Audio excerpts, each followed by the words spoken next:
All right, we are live.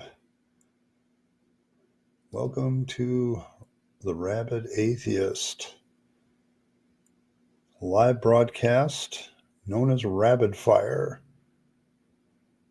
where I answer your burning questions. This is kind of more of an open live stream, so you're more than welcome to ask whatever questions you want. I'm a little bit more lenient as far as the comments in the chat. Prefer timeouts to my mods than banning people. We didn't start the fire. We did not do that. We're just here. we're enjoying the embers, keeping warm, especially in the winter. Let's see who else is here.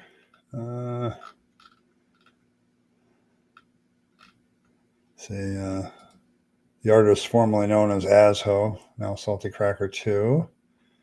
Let's see. Rimmer's here. Martin with the whale jokes. Again, the whales have returned. That's good. But yeah, but we did not start the fire. We're just here. Yeah, but welcome to Rapid Fire. I'm your host, Ed Rabyd, former pastor turned atheist, now compassionate anti-theist. This is me answering questions, assuming there are any. I also will remark, if I don't have any questions available, I remark on what's going on in the world of life at this time. So really depends on my mood. This is probably the most open live stream I do during the week. So it's more of a let's hang out and I'll answer questions. So let's see. Coyote's here. Outstanding. Yes, I say coyote because the local mascot here in Reed City is the Reed City Coyotes, and that's the way we say it. So, and I was a Reed City Coyote, graduated a Reed City Coyote. Hey, Earl's here. She's driving home though, so be mindful. Be careful, Earl. So, but yeah, so let's see. Well, let's see.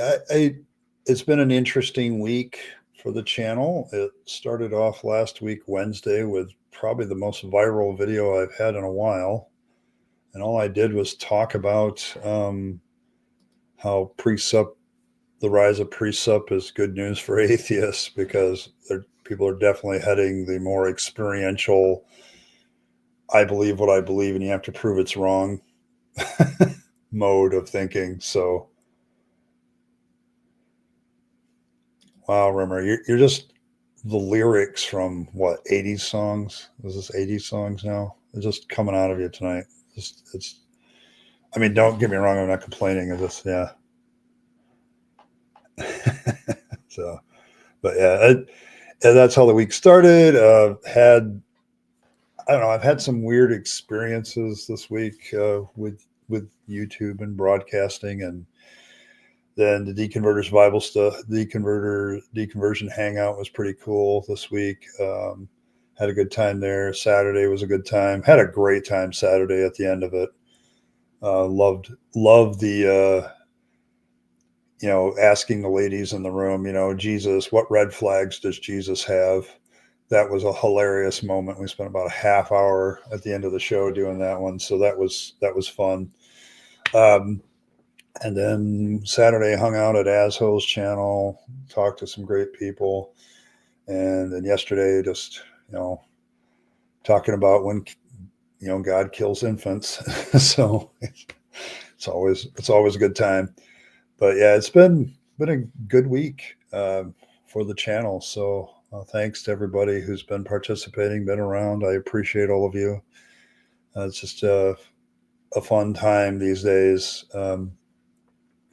So how am I coping with the fame?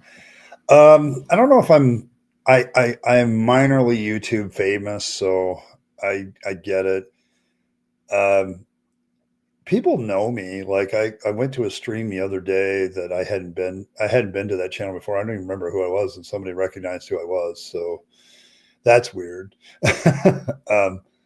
But yeah, I've had, if you look up some of my videos, there's some videos that went extremely much more than that one did. I think I had one of my reaction videos to somebody was just off the charts for me. So it's kind of lightning in the bottle kind of thing for me when it comes to getting a viral video out. The one on Monday, pretty typical for deconverters Bible study. It's probably got 300 views. It's people that are deconverting are interested in that sort of thing. So,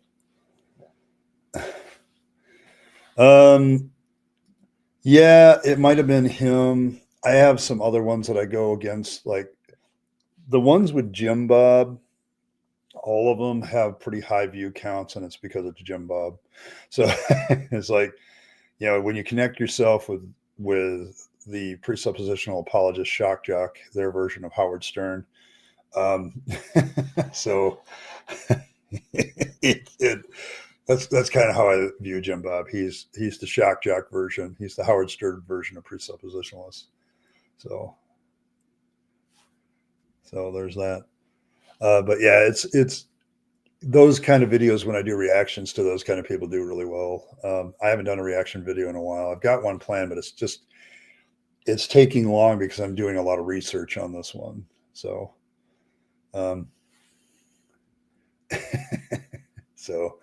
but yeah, I haven't seen that one. I have not, Rimmer, but no, I don't know. I'm running. I'm not. I don't know. Yeah. What I'm doing, Martin, is I did a live reaction to Charlie Kirk a while ago, and he says a whole bunch of shit about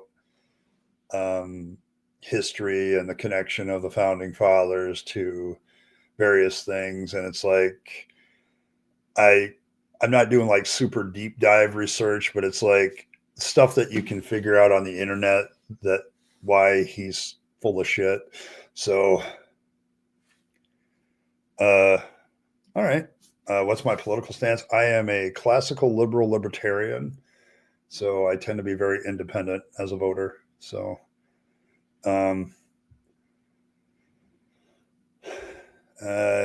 there's a long time ago, before Drew Carey took the role of being the Price is Right host, he was on Penn Sunday School and probably summed up his political stance and mine pretty much the same. When you're a Democrat and Republicans get elected, you're sad. And when you're a Republican and Democrats get elected, you're sad. When you're a libertarian and anybody gets elected, you're sad. So there's that. It's kind of the way I work. So I tend to rationally look at every political issue and try to deep dive what actually happens. So, so yeah, I have a inherent distrust of government. So, and I think they bear me out all the time. So take right now, for instance. No, I don't think that's not too bad. I don't think that's bad at all. I've been a libertarian longer than I've been anything else. So mostly because the philosophy is kind of tight. So, but there's that. But that's my political stance. If people ask me, I say I deliberately, consciously did not vote in this election because there was nobody that represented me. So it was a conscious choice not to vote. It's the first time I've not voted in an election since I was young. But it was like, neither one of these candidates represent me, and I don't like the direction either one of them are going to take the country. So I said, well, I'm out. So give me something better next time, and I'll vote for it. I don't know. Everybody says it's so bad to be a libertarian. I'm like, yes, standing up for individual freedom and liberty in the face of government oppression. Yeah, that's always awful. That's a terrible thing to do. So it's an awful thing. Most people just don't understand libertarianism. That's why they they have an objection to it. They think it's all anarchism, and it's like, no, that's just one school of thought in libertarianism. Being a classical liberal, I'm more in the middle of most libertarians. So, but there's all kinds of schools. And I mean, I do too. I care about justice for the individual. I care about making sure individual rights are protected. And so that's that. It's very much about justice and rights and making sure everybody is free to pursue their own happiness and has the liberty to do what they want to do. Yeah, you make a valid point, Coyote. There's a lot of projection. Okay, everybody does it. You deal with it every day. I have a political science degree, so when I got out of that, I was even more of a libertarian than I was before. Once you really understand some of the nuts and bolts of how governments work, and in particular mine in the United States, it's like, yeah, okay.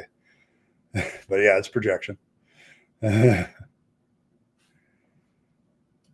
Let's see. Do I care?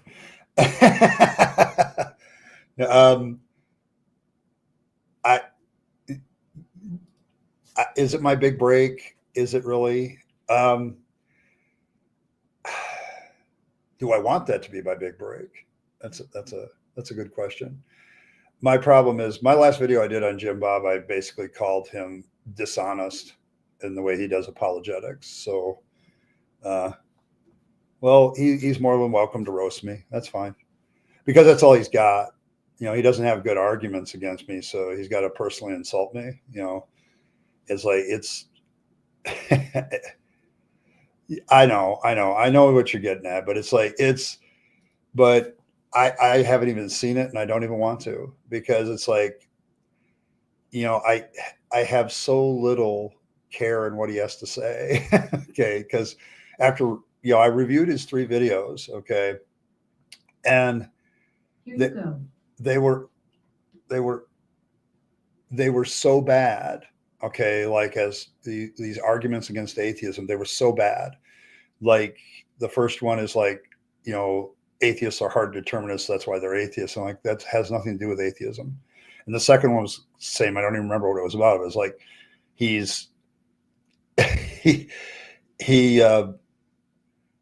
it didn't have anything to do with atheists. And the last one did have something to do with atheism, but he completely mischaracterized it. All he has most of the time when he does theist is ad hominem attack. I label him the Howard Stern of presuppositionalist apologetics, because that's all he is. He's just, people show up to watch a show because they're just like, what's he going to say next? And that's all it is. So I do not have any personal experience with Darth Dawkins, and I don't think I want to. Okay. So yeah, the problem with Jim Bob is he knows enough philosophy to be dangerous, but he doesn't know enough to realize he never uses it on his own arguments. And so it's like, but yeah, I did his 3 arguments against atheism. At least there were only 3 at the time. And I did a follow-up where I said that's, it's like, I don't, it's like, dude, I don't find presuppositional apologetics, to be honest. It's dishonorable, because they won't defend their claims. And then to me, you're being dishonest with yourself. And, people like him just reinforce that. So he can roast me all he wants. I don't care. I'm a Stoic. So my response would have probably been something like, well, man, you don't even know the half of it. It's like, I do the typical Stoic thing, which is, you just kind of make jokes about yourself. Okay. I mean, I could probably write a roasting video about myself and probably get input from all the comments. So, and that's, yeah, that's the problem with Jim Bob. He never steelmans his opposition's arguments. I mean, like, when he did the problem of evil, that's the one that was the second one, the problem of evil. He gave the most weak sauce version of the problem of evil. I mean, if you're going to deal with the problem of evil, you should really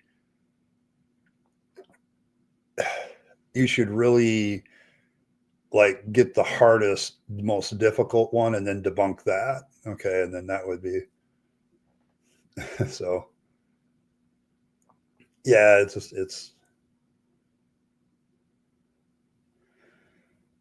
he's threatening me with a good time. I mean, I don't know. I do debate Catholics on this channel all the time. I have like 3 or 4 Catholics that hang around here that are always commenting on my videos. So um, I think Catholicism is very interesting because it's very cultic in how it does things. And so I find it fascinating, but I've never been a Catholic, and I was a Protestant minister, so I had my reasons for that. Mormonism, I'm sorry, I start to giggle whenever I think about Mormonism because I never can get past the South Park episode about them. So dum dum dum dum dum dum dum, you know, and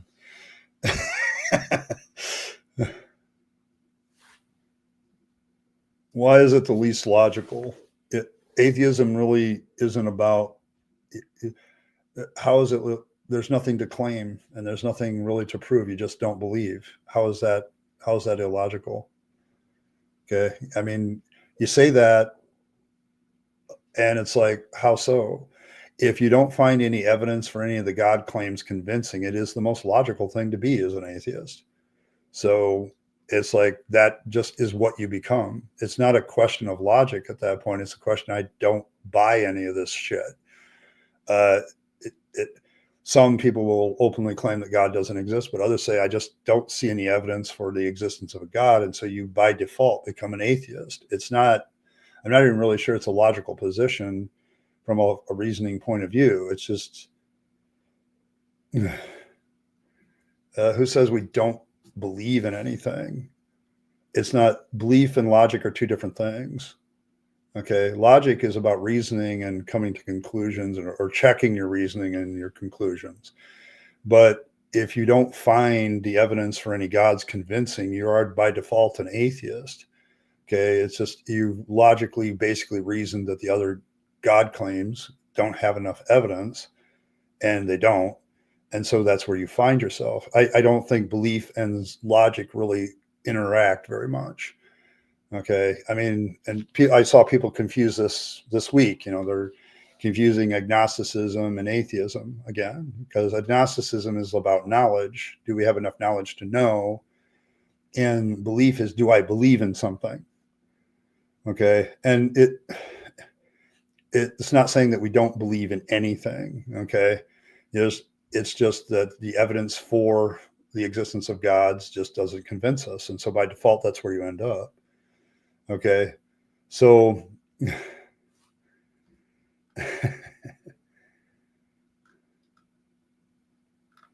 so there's that way. Okay. I, I just, I don't get your point, because I don't think believing and logic have a lot to do with it. Logic is all about analyzing your arguments and seeing if they're sound and valid. Okay. But it not believing in something, you know, so is every Christian lacking in logic if they don't believe in all the other gods that exist? I mean, almost everybody is an atheist about other gods. Okay. They believe the ones they want. Seems to me it's just a default position. So, um, yeah, I just don't like, you know, I get what you're saying. Which one do I think is the worst one to fall into? Holy shit. Denomination of Christianity. Holy fuck. Well,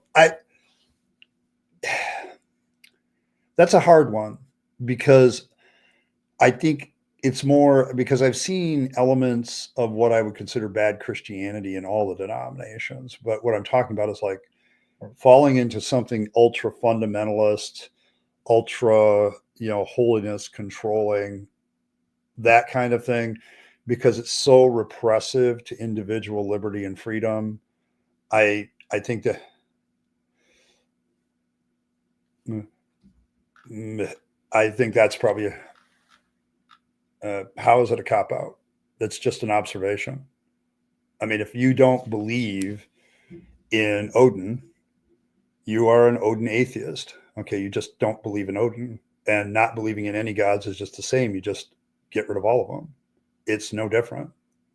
It's not garbage. It's not, no, I'm not regurgitating. This is my own thoughts. Okay. Now you're engaged in personal attack against me and not engaging what I'm saying. Sorry, if you don't believe in something, a God, then you are an atheist about that God. You do not believe that God exists. Okay. Sorry, now you're attacking me because you, in my opinion, you've lost the ability to argue against me because you haven't really thought about this. But if you don't believe in other gods, you are technically an atheist about that particular God. If you don't believe in all the gods of Hinduism, you are an atheist about Hinduism and its God claims. If you don't believe a God claim, that's you not believing in a God claim. Okay. So it's like, I'm just making an observation based on fact. Okay.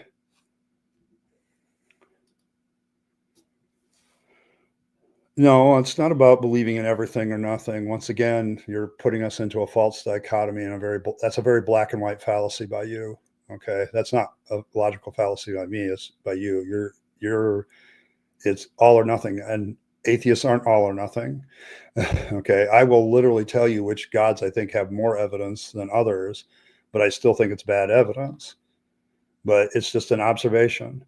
So it's like you're just insulting me because you haven't really thought about it. If you don't believe in a God, you are not doing the same thing an atheist is doing, only with all of them. Okay. If you don't believe in 3,999 of the other gods that you don't think exist, you don't believe in them, you're technically doing the same thing an atheist is doing, only the atheist takes it one God further. Okay. You're doing the same thing. Your epistemology is exactly the same. So, hey, damn, nowhere. Good to see you. Yes, this is what happened there. I'm not putting it, I'm saying it, I'm simply saying atheism is a state where you don't believe in a God. Okay. I don't believe in any of them. It's not a false dichotomy. You're the false dichotomy in saying I have to believe in all or nothing. That's not true. Okay. Uh, so it's, dude, you're the one that's sitting here not thinking about the fact that if you don't believe in a God, then you're an atheist about that God. You're doing the same thing that I'm doing about that God too. Exactly the same. The only difference between you and me is I say all of them are crap. Okay. None of them have evidence. And so that's, to me, that's just the position you follow into. So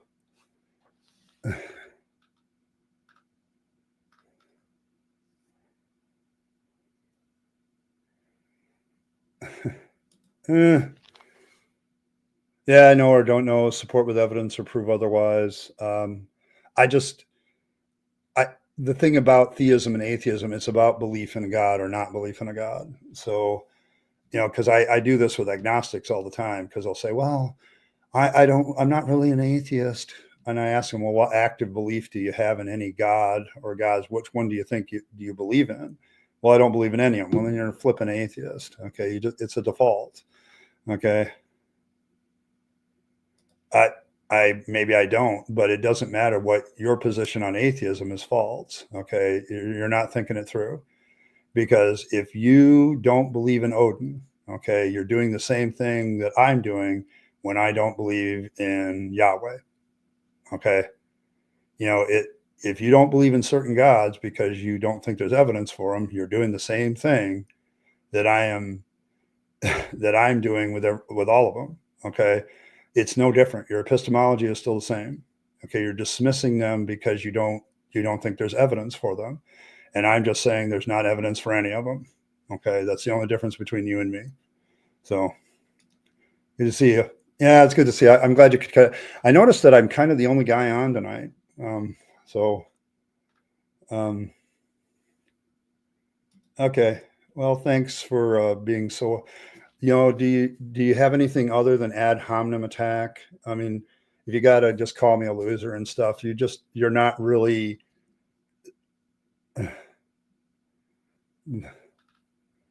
I'm not saying any religion. I'm saying evidence for any God.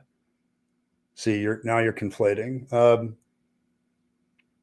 Oh, yeah. Thanks for somebody who retracted. It's clear that this guy isn't interested in genuine interaction. So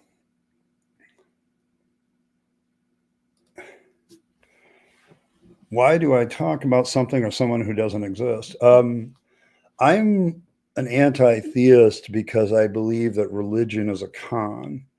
I mean, if you felt that your friends were being conned by something that was unreal and untrue, and they were spending money on it, they were dedicating their life to it, and they were doing all kinds of things for it, and you know for a fact that it's bullshit, and so they're wasting their time, their money, energy, they're losing friends, they're losing opportunities over it, they're negatively impacting their life because of it, wouldn't you try to stop it? Okay.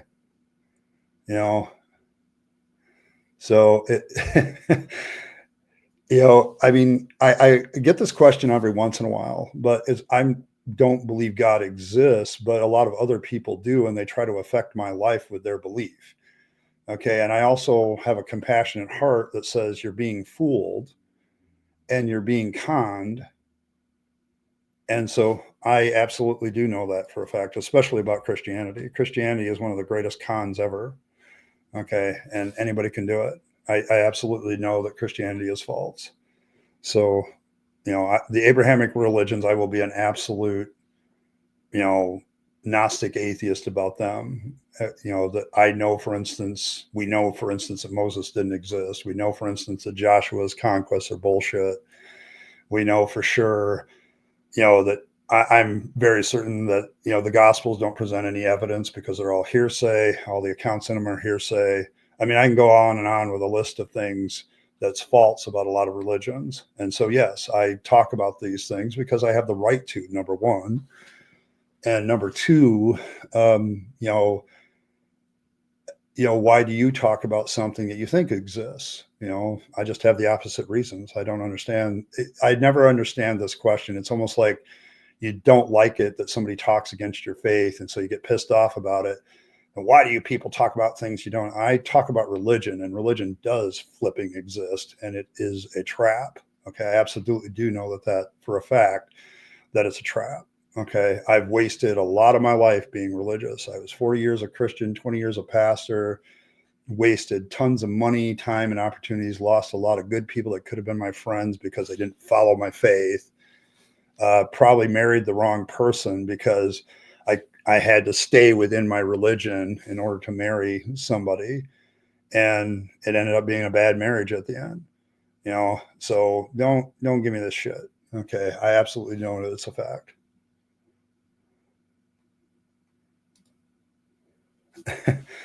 Okay, so oh well, that's nice. I'm glad. I'm glad you theists are going right for the insulting me phrase. Like you don't have anything better to say. But as far as my cussing, when I was a pastor, I had to bite my tongue so many times. I lost count. And over time, a whole bunch of cuss words built up in my brain. And now that I don't have to worry about that because I'm not going to hell, not going to heaven, not going to hell, neither one of those places exist. I have a backlog of cuss words and I have to use them up because they're cluttering up my brain. So yeah, I mean, yeah. So now I'm evil. Come on. Just because actually it's been shown that people who cuss a lot actually have higher intelligence. So, I mean, you can belief in what is true doesn't have anything to do with what language people use. It's whether or not they can prove what they say is true. Okay. You accept Jesus Christ as your personal Lord and Savior. Okay. You believe in the resurrection. I was a preacher for 20 years, Diva. I preached the gospel message from the pulpit for 20 years, for 30 years, because I was a lay preacher before that. Okay, I absolutely know how to become a Christian, at least according to my faith in Christianity. But then again, we'll get an argument about that, won't we? Because different Christians disagree on what becomes a real Christian. So, yeah, yeah, grow up. People cuss, get over it. It doesn't mean what they say. It's like I'm not trying to be rude, but people always do this to me. How do I? Well, you know, you acknowledge you're a sinner, fall on the mercy of Jesus Christ, believe in his power of his resurrection. Am I hitting all the buttons that all the Christians say? You want to know why? Because I used to say them. Okay. I used to say them. All right. And, this is the problem with a lot of you Christians that come here. You get in a fight with me and suddenly realize, oh shit, he actually knows what he's doing. Okay. Yeah. Because I used to do this. I got degrees in this. I have a degree in Bible. I have a degree in theology. It's kind of like having a degree in astrology, but, it's like, so there's that. Oh, well, thanks. Appreciate that. Yes. Bearing the fruits of the Spirit. Yes.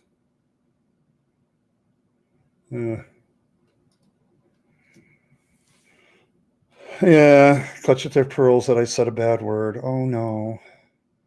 Um, but yeah, I really do believe that. Like when I came out of the faith, let's talk about cussing for a minute. When I came out of the faith, I started cussing a lot, and I'm like, what the hell?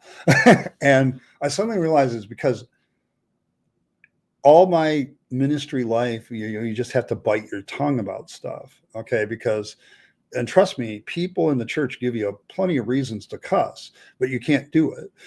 Okay. And so now once I was out, it was like, oh, I don't have to censor myself anymore. And that was like one of the first deconversion things that went is like, I'm not going to hell because I use bad language. And what constitutes bad language anyway? It's something society has decided. So I don't know.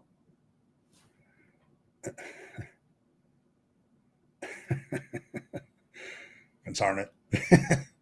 Yes, flowery language. I call it flowery language too, but it's like, I've used that several times because I was at work one day and people who knew me when I was a pastor noticed that I cussed a lot more.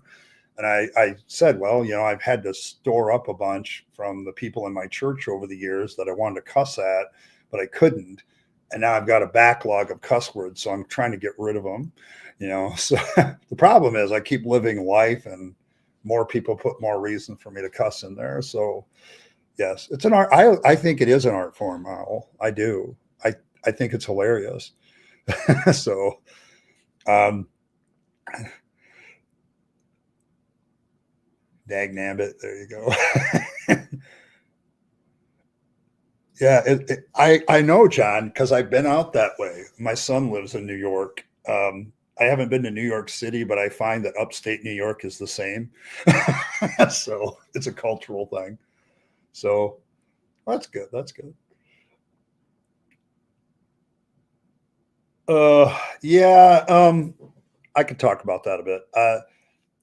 There's, I will say this about being a pastor. You learn how to be very, very diplomatic because you have all kinds of people that if it wasn't for their faith, they wouldn't hang out with each other.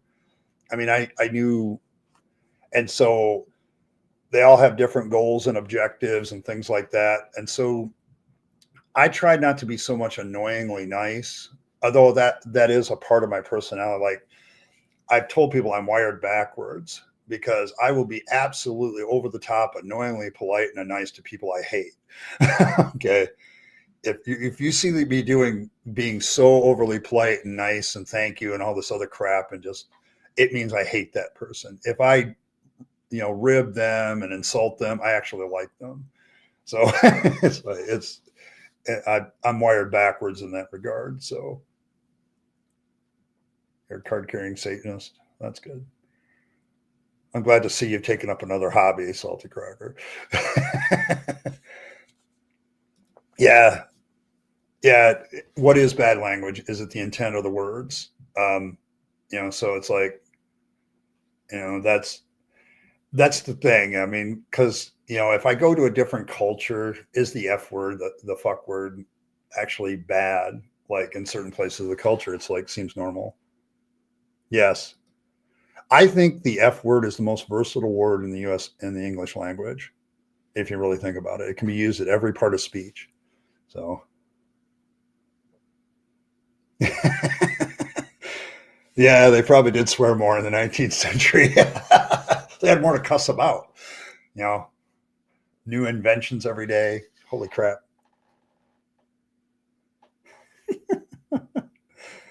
Hey, Dave. Good to see you, man. Yes, but I do that to people. I do it when I don't like them. I think I'm really polite. I had this argument with well, not an argument, it was a discussion with my daughter about her oldest son because I think he's very autistic. But he is like the most polite kid ever. And the reason is he wants to get out of the situation so he can go and do what he wants to do. And that's kind of how I treat people. If I don't like them, I want them to go away. So I'm really super polite to them so that they will go away.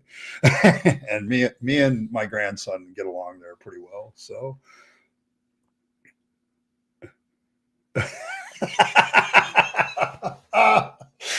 oh my God. Thank you, Rimmer. That made my day. Oh man, it's like when I get some theists on here and they run into the buzzsaw of a guy who knows their Bible better than they do, and you know, and all that, and then they end that way. They're like, "Well, I'm sorry you feel that way, but have a blessed day." And I get comments like that all the time, where I'm praying for you, I bless you in the name of Jesus, and all that crap, and it's like, I don't know, I'm done with it.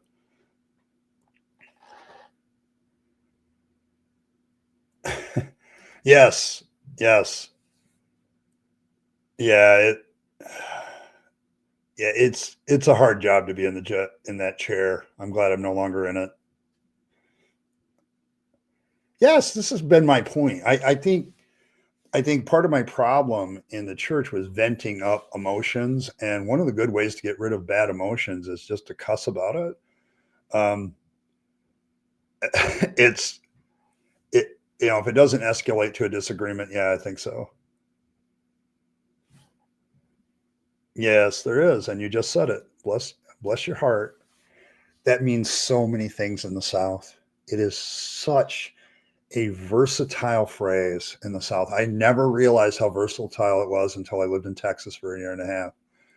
These Southerners, uh, they know how to insult people while not looking like it.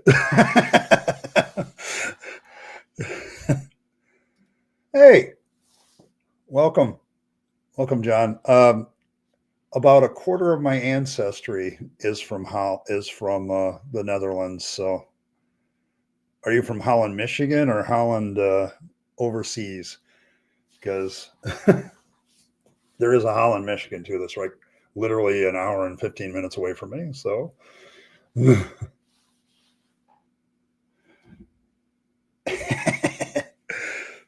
hope you get the day you deserve. Follow with bless your heart. I kind of thought it is it's hilarious. I would observe this with Southerners, particularly Southern women. Oh my God, are they vicious to each other? And you don't think so. Like they're saying really nice words, but they don't mean it. So happy Easter. Yeah, what the hell does that even mean? I agree with you there. Overseas, the original one. Okay. Well, I am. There's a. Oh gosh, I can't remember the town name, but I am from my people. About my mother's mother. Her people are direct immigrants from northern Netherlands, that area. So they came from there, and so that's about a quarter of my ancestry. So I salute to the Dutch. Love them. I flew over. I think Amsterdam, that area when I was with my daughter on a missions trip a long time ago. Love the patchwork quilt from the air stuff. It was just beautiful stuff. Beautiful country. Um,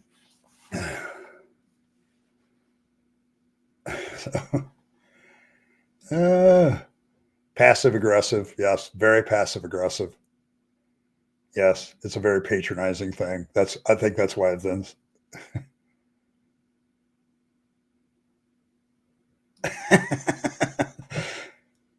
Yes, yes, they are hateful. Oh, oh, you're in the middle of it, the Bible Belt area. Okay, well, there you go. We have a Bible Belt here too, but I'm far north of it now. So, Although in Michigan, I would say there is a Bible Belt too. It's probably the Grand Rapids, Holland area, because there's still a lot of Dutch Reformed and Calvinist Reformed uh, stuff. I mean, Calvin College is there, and some of the other ones. So don't wear the wooden shoes. Yeah, Holland, Michigan has like this festival every year, the Tulip Festival, and they have their windmills and tulips and wooden shoes and all that stuff. So, but and then one of the uh, yeah the local school there is also the college is the Dutchman. So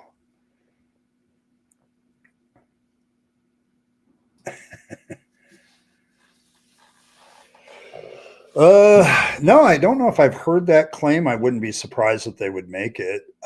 Everybody tries to claim to be the original true faith in Christianity in some way, shape, or another. Like when I was in the Pentecostal church, we claimed that we were more of the true church because we were the experiential church, like the church that really experiences God. I'm sure there's a bunch of people that want to make the claim that they're back to the original doctrine and all that stuff. So, yeah, it's kind of one of those.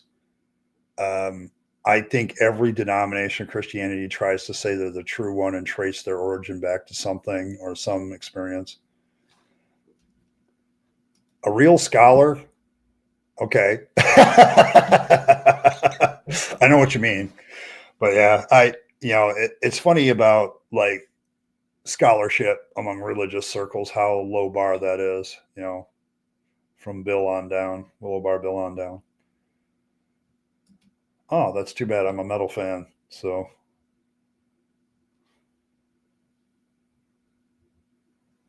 yeah, there's a lot of Dutch people in New York City. I did my ancestry.com.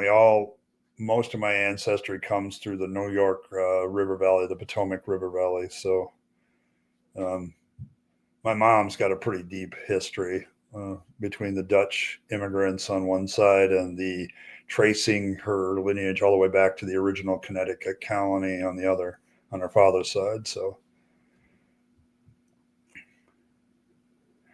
I don't know. See, this is the problem. Remember, everybody says they're the original, but everybody's proof of that is really dicey. I don't even know if anybody knows what the original Christianity was really like in the first place. It's so vague, and you get divisions fairly quickly. I mean, Paul in one of his authentic letters kind of hints at that, Paul, Apollos, of Christ, all that stuff. It's like division was almost an immediate thing in the early church. And that's an authentic letter of Paul that we know was probably written by Paul. So he was complaining about the divisions within the church within 30 years. So,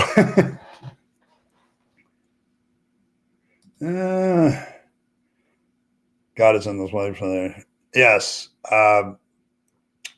Pentecostals are bad like that. Almost all churches have that to some extent, but I'm being moved by the Spirit is just a way of don't question me, don't argue with me, don't fight with me. A lot of that. So the true church. Okay, there you go. Go all the way back to Samaria. That makes sense to me. B.S. Lewis. Is that bad? I was a big fan of Stryper. They threw Bibles at their audience. But I was a big hair metal fan for a while anyway. So, but I was also like a speed metal fan. That's probably why I ended up with Metallica and Megadeth and all those guys. So, yeah, I traced that. I talked about that. My on behavior, it's genetic, and so yes, Dutch people do have a high rate of autism, and so it's kind of a it's kind of one of those things where you kind of okay, that's where it comes from. So you have a whole people group that kind of has that genetic structure, and it keeps reinforcing and passing itself on. So yeah, it's highly probable. So We have a good metal detergent. Okay.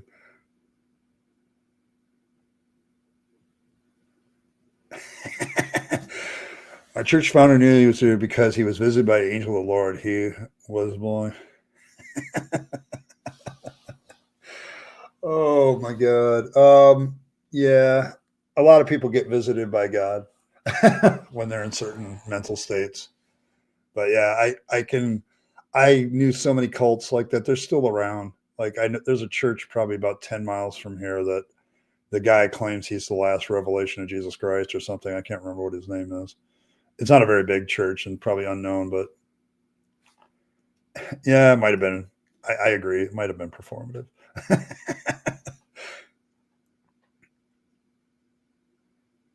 Yeah. Yes, Christian band, rock band. They actually got on MTV for a while for their song "Always There for You," which could have been interpreted as a love song and not just a love song to Jesus. So, yes, pretty much. I was. I don't. I love metal music, and when you're a Christian youth, you don't have a lot of choices. And Striper was actually the most famous thing that we ever had at the time. So there were better ones, but there were better bands, but they got famous because they dressed like them, had the long hair, good looking, all that stuff. I like hair metal because I'm a wasp. I don't know. Yeah, probably. I don't. I'm not the P part anymore, but so. But I get the joke too. Yeah, there was. There's a few of those actually. I can't remember. I heard another one, something atheist too.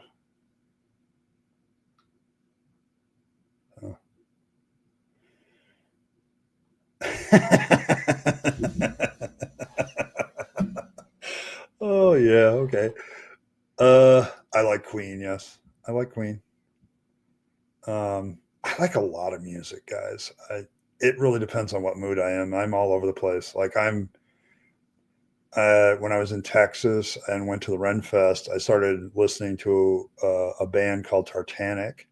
And Tartanic is nothing but bagpipes and drums, but they're really, really good. So, yeah, yeah. If you're talking pastors, yeah. Um, so or bands, uh, feminine in some ways.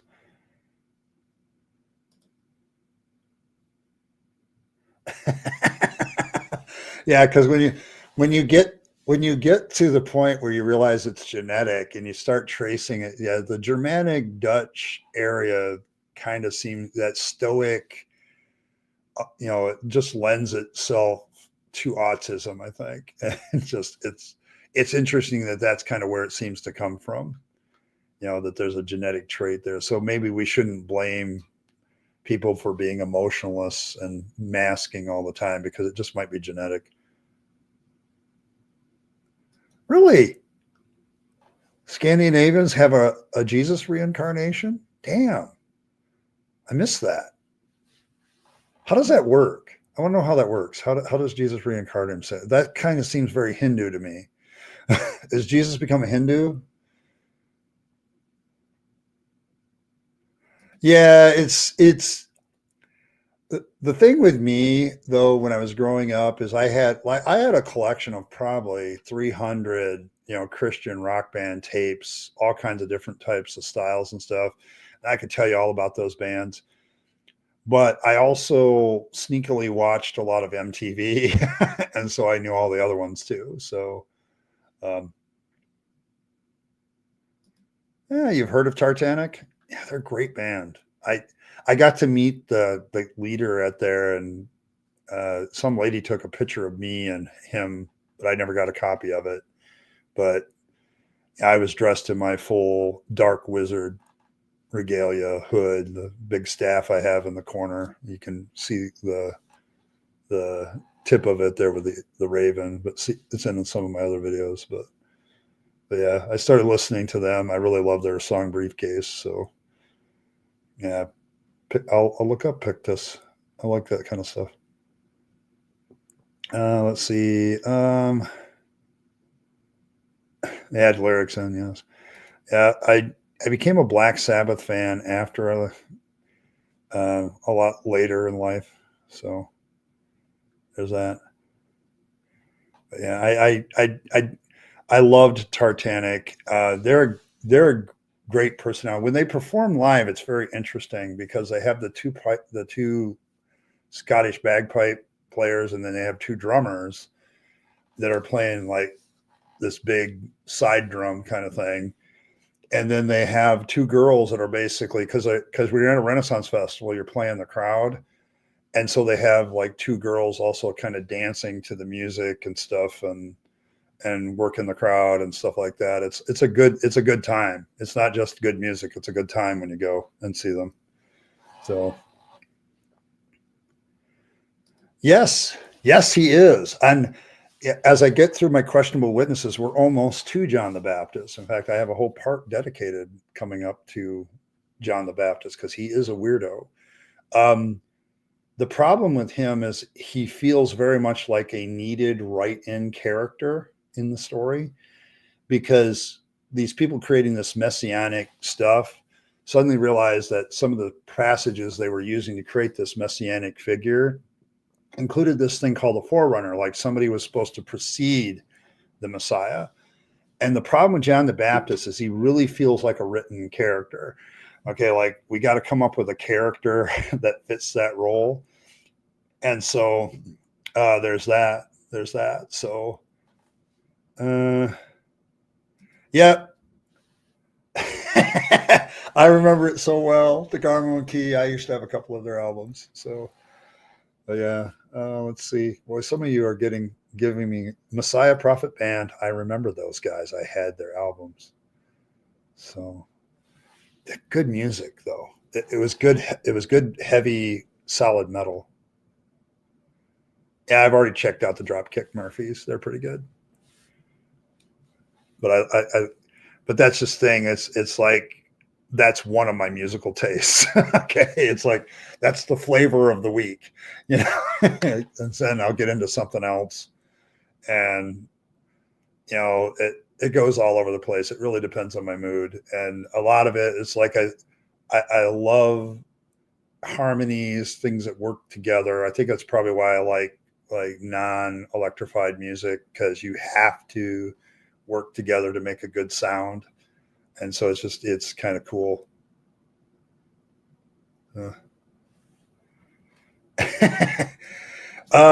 I got into Hillsong actually, Alex, because they sent me a free album. It was right after 9/11, and Hillsong Church did this thing where they sent like every because they were part of the Assemblies of God, believe it or not, and at that time, and so they sent every Assembly of God church in the United States a free copy of whatever album there was to comfort them, so to speak. So, um, and so I got into them. That the thing about worship music to me now is it's like I recognize how they use music is used this way no matter how it's used, but it invokes emotion.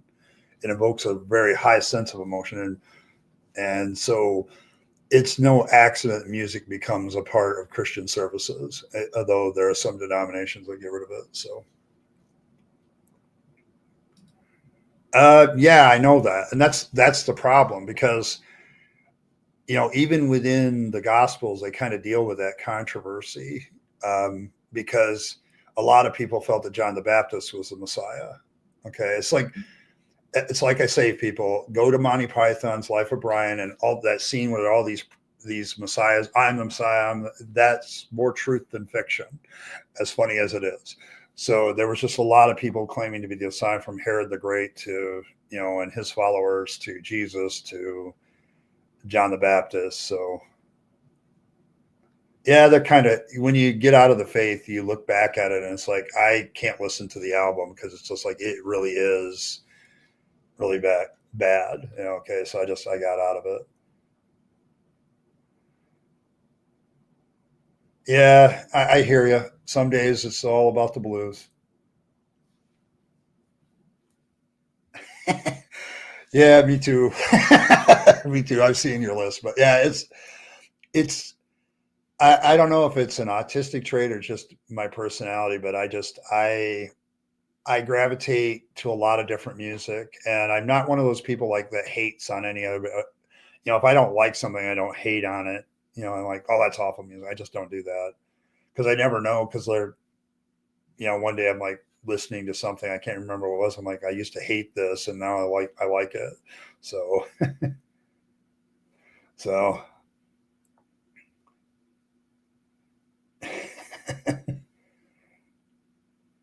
Writing Scary Moon, yeah. Black Sabbath, yeah. I love them. They. Yeah, Hillsong has a pretty shocking documentary. A lot of things are going on there. We'll just say that. Um, yeah, it. I think the interesting thing about them is how effective they were, but there was a lot of crap going on at the same time, and I think there probably still is. Yeah, they're gross. So hey, Triple E, good to see you. Um, hmm. Uh, yeah, it's a deconversion issue. You miss the music because some of it is, unlike some people will say, oh, these were all just bad copies of secular music. There were some legit Christian artists that could produce some damn good music. And so that was one of that. So don't worry about it, man. The Holy Gourd, Holy Hand Grenade. Yeah, I mean, I and welcome Jedi, but yeah, I think there's something about the architecture that's deliberately designed that way. Um, and it's interesting that even though Protestant like megachurches, notice that megachurches also still follow that style, only it's very modern and industrial, but it's still big and tall. I mean, your average sanctuary of a megachurch is way bigger than it needs to be. It's way taller than it needs to be. But there you have it. Yeah, he still gets royalty payments for the song. He takes the money. I can't blame him. Uh, Good experience. If you can set aside the religious shit, you're fine. Okay. It's really I've been to one and it's a very emotional experience, but it's the music is beautifully done. So yeah, that's where you're at. Me too. I can't answer that question either. So yeah, I did. I did. So thanks, Triple E. Based on the world we live, what would this God be like? Say he'd be part evil. I'm of the opinion that if there is a God, he's malevolent, and this is all a very funny game to him. That's why I kind of dismiss the idea of a God altogether. But yeah, I agree with you. It's hard to postulate a God that would be a God of this world, other than I think the deists might have a point. Okay, he creates it all, gets bored with it, and walks away because he doesn't give a fuck. Um, it's like I can see that kind of God. I guess I would respect that. I guess a little bit more.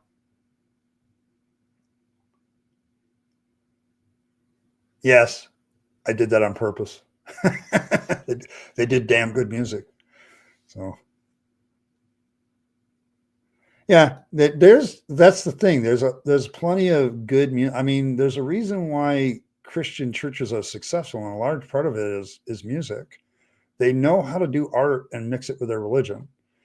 And that's what sucks because the art appeals to my humanity. Okay. And I enjoy it and I like looking at it. I mean, I think like my old church, the Gothic tall, 4-story tall steeple, the whole bit, beautiful. Okay.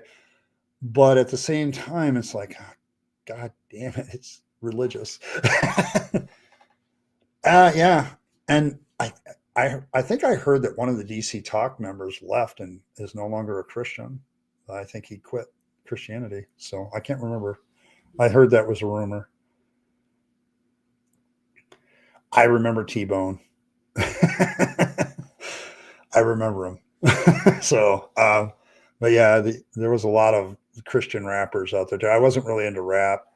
I have started to warm up to it actually recently a little bit, mostly because of all my time with all my kids down south in Texas. Because when you're surrounded by Hispanics and African Americans, it's kind of the way it becomes. So, has to clip his jam. 80s power ballads. Yeah. How did I go about choosing my songs for my service? I usually tried to find something that lined up with my message. Everything for me in my services was about the sermon, and then I would put everything around that thematically. So, like if I was talking about, you know, I don't know, not maybe everybody would recognize some of the songs I'm about to say, but like if I was talking about how God is our protector and all that stuff, I'd probably put in a mighty fortress is our God. When I was a Pentecostal, probably along the lines of God's loving care comes out. If it was more a convicting message, it'd be songs about sin and salvation and all that stuff.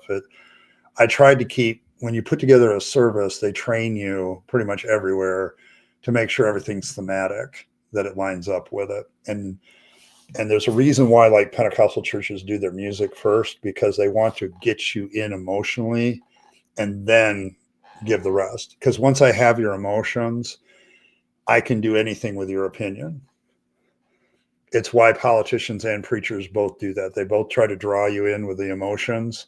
And once you're emotionally invested in the sermon, the preacher can do anything he wants to with your opinion. Okay. That's why emotions have to be scrutinized, because if you're feeling very emotional about something, it could be somebody's trying to manipulate you. You can definitely do that. And then the music is used as a way to draw people in emotionally to begin with. And if you've already got them thinking about what you're going to talk about in a message, then you've got them there. So I used to do that all the time. My whole thing with my worship leader was, okay, I'm preaching on this week. What songs can we use to bring people into that frame of mind? And that's what we do. So good band. Loved them. Yes, I had an organ in my last church, very powerful.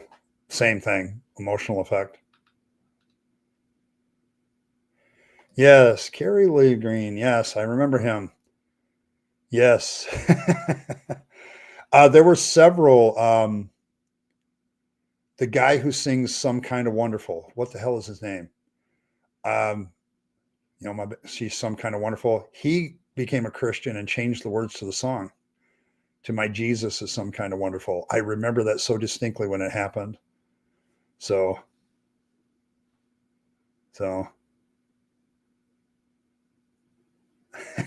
yeah.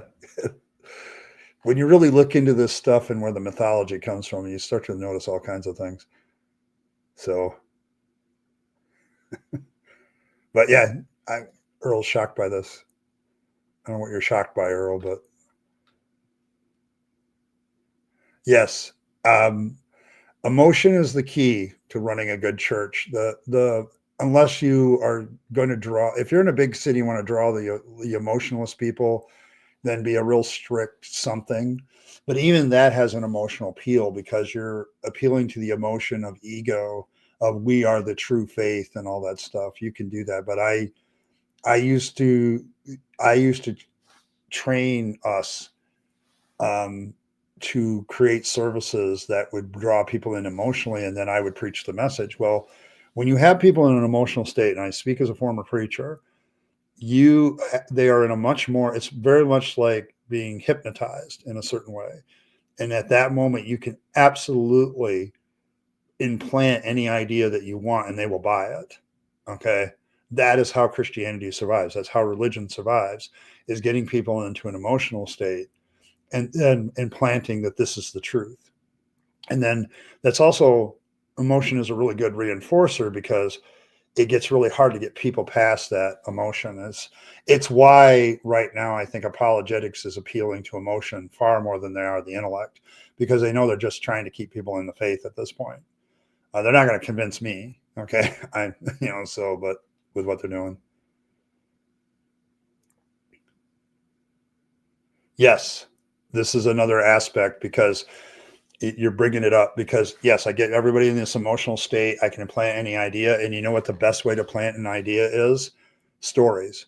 Forget didactic teaching, bringing the emotion out of like the woman caught in adultery, for instance, and she was a horrible sinner. And, I can go on and on.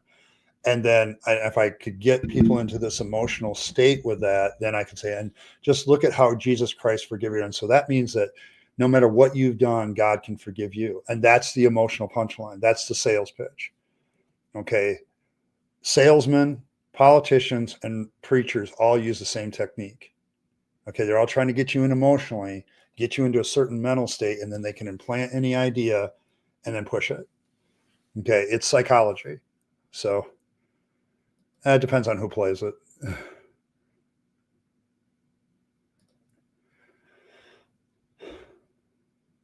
Yeah, yeah, that can be a problem. And I would say that the people that did that, um, they were missing an opportunity. They should have really talked to their worship leaders a lot more. If you really want to indoctrinate people and fool people, you gotta work together. That's it, Mark Farner. Yep. But yeah, he became a Christian and he changed the words to Some Kind of Wonderful to a Jesus song. I think I'm disappointed now, but yeah.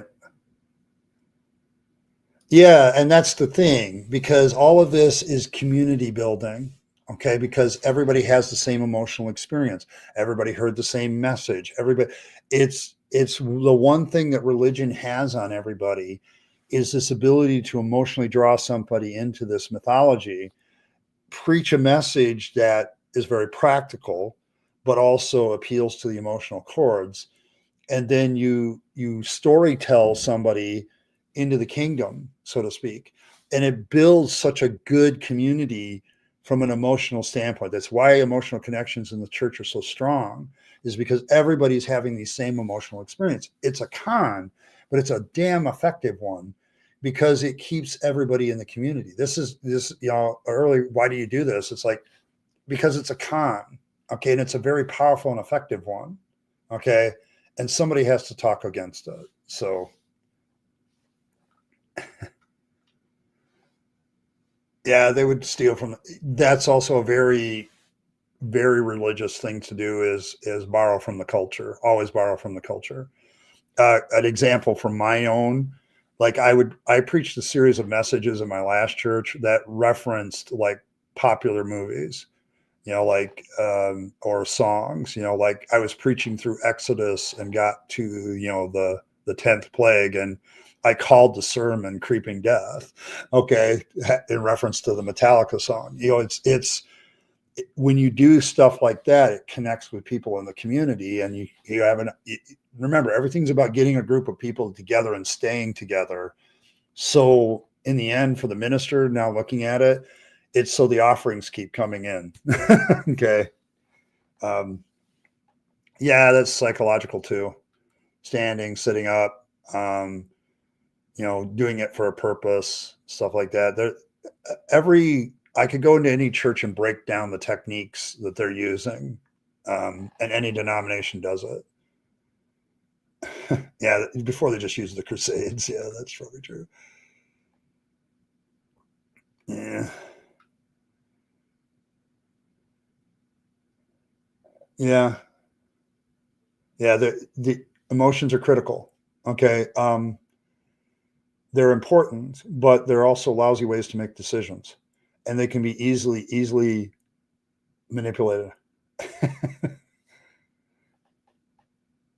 So I'm telling you, it when I look back at how I was taught how to put together services, it's all step by step. I mean, when I went to Asbury, they even had a class on this, like, why do you use certain incense at certain times a year? Why are candles involved? What, all how to use all the liturgy stuff to the massive effect. So you needed confirmation about this, Earl. My God, I'm crazy. So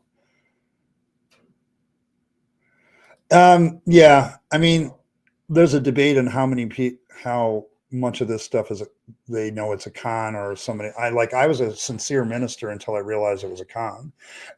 So I remember that one. Three times my savior, yes. Yeah, but it's the same thing. Like I used to do sermons with references to whatever was popular all the time in the title. And my last church had like a marquee where I could put the titles of my sermons and what I was preaching on out there, and I would do that every week. So, yeah, there's purposes and everything for everything.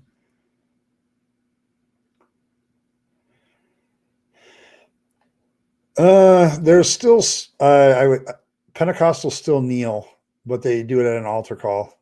Um, and there's other churches like that where kneeling is like the end of a service and part of it. So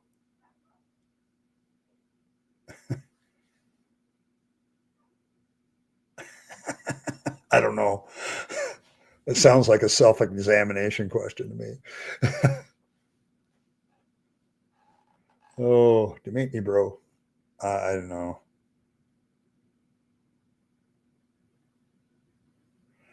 Um, you know, I get you. Uh, you know, there's a lot of desires in our hearts as human beings, and I think a God provides a lot of answers to those human desires. Like if you're afraid of death, yeah, God makes a lot of sense, especially if He's got a salvation plan just for you. Um, but I was a deist for a while, believing that there might be an all powerful creator, and I discarded it because I realized it was just an intellectual picking the picking the parts of religion, other religions I wanted, and making it sound more rational. And so, yeah, I kind of got rid of it because it's like I think if there is a God and He wants me to do something, He should probably prove that to me Himself. I mean, I get what you're saying, Triple E, and you're a part of that deconversion process where you're coming out of your faith and you're like questioning everything, and that's a good thing. And so I'm not going to discourage you from having these thoughts. I'm just saying, and I went through it, and in the end, it's like I'm kind of making up my own religion at that point. You know, it's like I kind of want, I want to, I want some evidence that such a God, and if a God that God cares about me, I'd like Him to not be hidden and show up. Okay, and tell me that. So,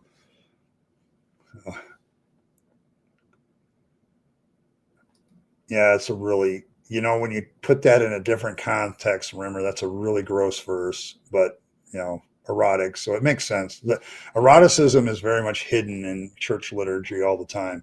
Just think about it. Yeah. Uh,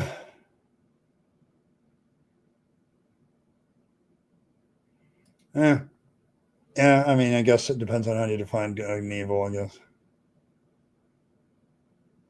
that I'm aware of. Yeah. See, I'm an agnostic atheist. Okay. It's not that I don't hold the possibility of a God being there. I just haven't seen any good evidence for it. So, and all the God claims that I've examined have turned out to be crap. So, I'm betting, if I'm a betting man, I'm laying odds on there not being one. So,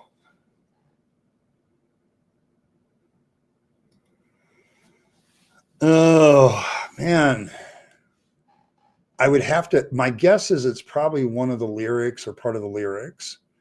The song is pretty benign, to be honest. It's a beautiful tune, but my guess is some Christians look at some of the Christian, you know, some of that and go, yeah, there's something wrong with the lyrics, probably to them. So, but yeah, a lot of people just get offended because something gets popular, but I would have to look at the lyrics and I could probably tell you immediately. So, hey, no problem, Triple E. You're in the middle of the process, and I respect the fact that you're in the middle of the process. Okay, it's not. I'm not expecting everybody who's coming here that's deconverting to be an atheist like myself. Okay, I'm just saying, get over your faith because there's a lot of con job there. And we've talked about a lot of that tonight. So,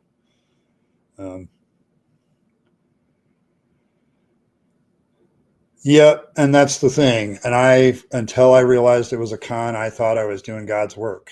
And that's the thing I think a lot of atheists need to remember when they're dealing with people who are theists. I'm actually kind of doing a video about that tomorrow. So, um, the five, for those of you that are here, the video will be entitled "5 Things That Atheists Do That Are Still Pretty Religious." Okay. And so, we'll be there, but there's that. So I don't know. I believed it was true until I didn't, and then I realized I was in the middle of a con. So everything I did was about the kingdom of God and advancing the kingdom of Jesus, until I realized that such a kingdom was fictitious. So and then there's that. Yeah, I've been very much an anti-Pascalist wagerist. I've done my thing on Pascal's wager, and I've ended with, I think the safer bet is there is no God. Because if you're betting on God, you have to have the right one, the right afterlife story, and a whole bunch of things. You're literally, it's like a roulette wheel. I think the person that doesn't believe in God is betting on black, and anybody who believes in God is betting on one square of red specifically that they are hoping is true. So who's taking the bigger gamble? No, I think they are. So yeah.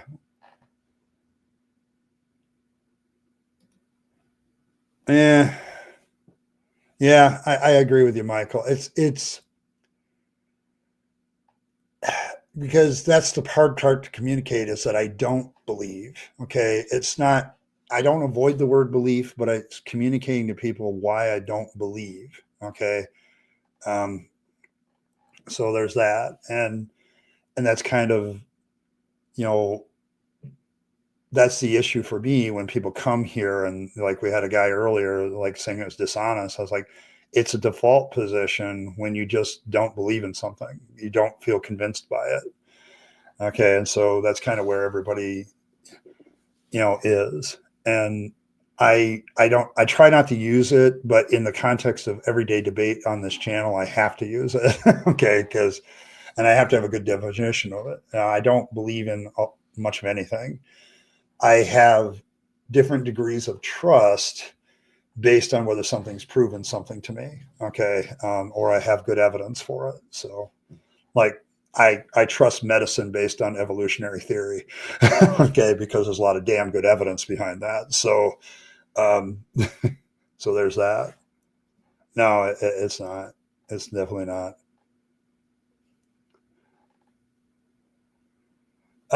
Christians object to a lot of songs for whatever reason. It seems that if they didn't do it and it's not their idea, then there's something wrong with it. So,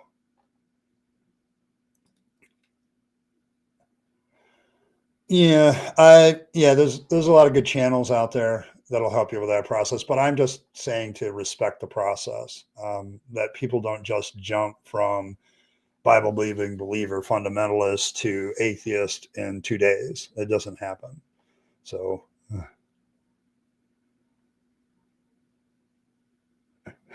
yes, there's a lot of rumors like that. Yes, I do. I do live in a society where theist beliefs are the normal and atheists are the abnormal. Okay, so that's why I do what I do too, in a large respect, because I'm trying to normalize atheism and put it at the same level as the normalization of theist beliefs in my country, because it's not. It's not. We're weird. We're odd. We're ducks. It's like that. uh, yeah, yeah, she sees it doing something for God, not a performance. And now you just see it as a performance, and that's what it is. So, yeah, there, it, that's part of the problem with the free defense for the problem of evil is people say, have you proven free will exists? Okay. Yeah. Yeah, me too.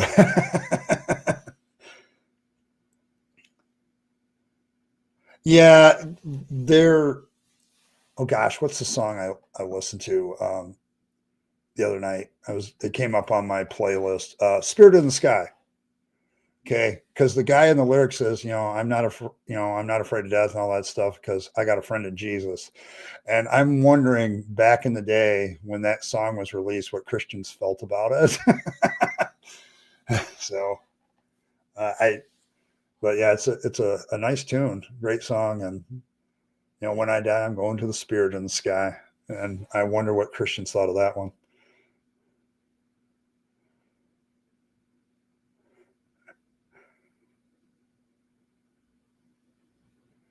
Yeah, I mean we all were convinced at one time that we were doing ministry and we were doing good for people, and yeah,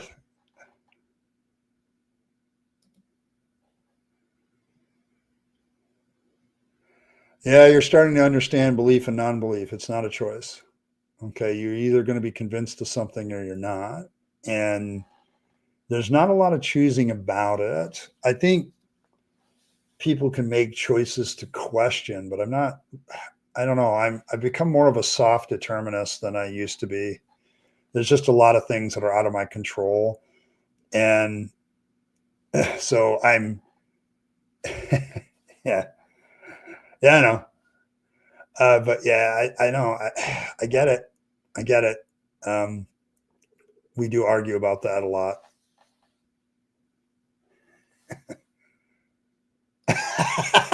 I saw the vid. I'm like, what in the literal hell? Like, really? What? Okay. You got to be getting pretty desperate if you're kind of you're heading down that direction where you got to come up with these weird naturalistic explanations about things. So yeah, I saw it, but it's still a valid discussion. Yes, I think they do. We prefer comforting lies to harsh truths. Um, and so, like in a sense, I think that kind of forms our belief system because we believe things that give us comfort, and that's more of it. So yeah, because as Martin says, harsh truths suck. Hey, Iron, how you doing, man? It's good to see you. I'm about to quit though because I have to get ready for work, um, but yeah, it's been a good discussion tonight about a lot of things. The theists that came by were, as usual, just personally insulting and not giving me anything new. I would say all followers of politics have been doing that for years. I could show you examples of Democrats that have done it too. And everybody there's this worship of the office of presidency that I don't find comforting at all anyway. So that's just me, my 2 cents as somebody who doesn't like anybody. So just take that in context that I don't like any politician. So, so I don't know. And that's the thing, Rimmer. It's why I caution my mods on Rapid Fire on Tuesday nights. Don't be too quick with the trigger to ban somebody, time them out or whatever. But every time I do a stream like this where I'm more open to whatever, I get these people that come in and just they're personally insulting right off the bat. And it's like, are you even here for a conversation or are you just here to preach? Okay. Or are you here to just insult me? And personal insults, I've gotten so used to them. And I think it's interesting with trolls. Okay. In particular, you mentioned trolls is they don't get it when I don't react emotionally to being insulted. But it's like, I'm not going to let you get under my skin and control my day. Yeah, it's not going to be it. So, yeah, everybody dies. Harsh truth is you're going to die, and everybody does it. Everybody will. The good news is everybody will. Think positive.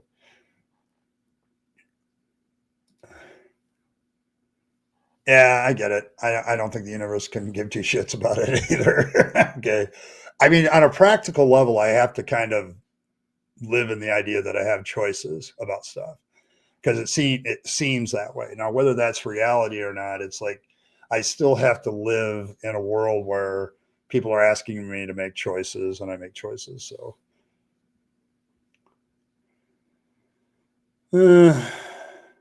yeah, I don't respect the office of the presidency because I think it's been given too much power. We wouldn't worry so much about who the president was if it didn't have too much power.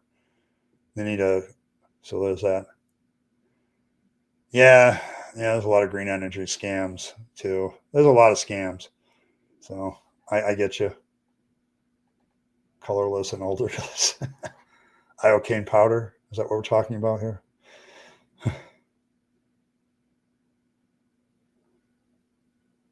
It seems we have seemings. I love that. That's great. I like it. So, yep, Mr. Reaper's at the door. That's the funny thing. I get this all the time. I yell of how do you feel about death? I mean, aren't you worried about where you're going to go when you die? I'm like, I'm not going to be around to care. Okay, it's like, I just it's a not. People go, aren't you afraid of death? I'm like, no, I'm not really afraid of death. I'm more afraid of not living my life that I have to the fullest while I have it. Okay, I'm more afraid of that now. Okay, and trying to find a way to do that. Enjoying life as much as possible before the Reaper, joins me. I'm at the party still, as Christopher Hitchens, and someday somebody's going to tap me on the shoulder and say it's time to leave the party, and I don't want to leave. But it's more about enjoying the party to me now than, not that as an autistic person I enjoy parties in general, but so there's that. So, no, thanks. Appreciate it.